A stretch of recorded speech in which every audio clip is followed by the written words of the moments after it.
In the oceanic environment, where radar surveillance and VHF radio is limited, HF radio communication has historically been the primary method of contact and monitoring between aircraft and air traffic control. However, this has changed with the introduction of the Future Air Navigation System, also known as FANS. FANS provides a direct data link connection between air traffic service units and the aircraft. This provides the capability to exchange messages and location information without the need for voice communications through two key components. Automatic Dependent Surveillance Contract, or ADSC, uses data link to transmit information directly from an aircraft's flight management computer to ATC flight data processors. Contracts are established so that the avionics automatically reports the aircraft's position at regular intervals and also notifies ATC if there is a deviation from its cleared profile. This automatic reporting results in swift, accurate, periodic reporting directly from the avionics and less work for flight crew, enhancing safety and allowing for a reduction in separation minima. The second component is controller-pilot data link communications, which enables the exchange of messages directly between ATC and the flight crew, significantly reducing the time required to communicate. Due to increasing traffic levels and reduced lateral and longitudinal separations, it is vital for flight crews to establish and maintain a FANS connection for safety and efficiency reasons. Aircraft not logged on with a FANS connection may not be allowed access to the airspace. Since 2015, the North Atlantic Data Link Mandate has mandated the requirement to be FANS-equipped to fly on the NAT organised track system between flight level 350 to 390.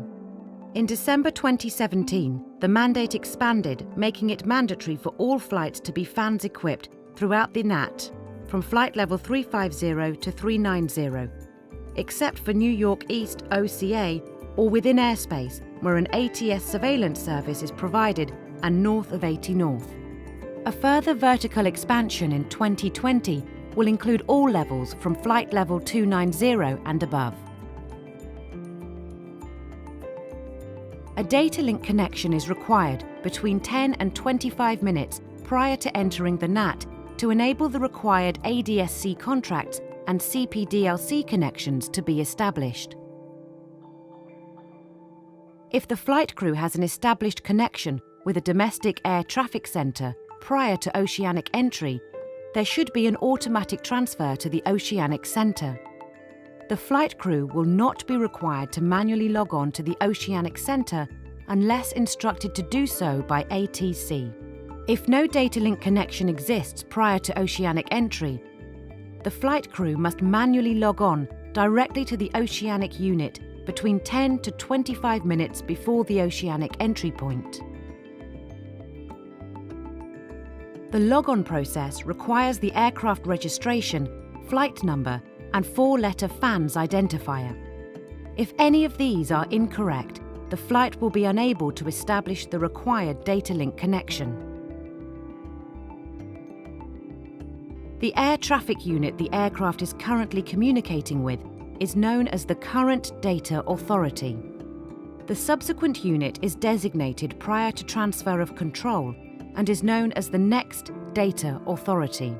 Operators should ensure that the correct codes are included in the flight plan: J2, J5 or J7 to indicate CPDLC in field 10A, and D1 to indicate ADSC in field 10B, as ATC will plan traffic separations in accordance with filed equipage.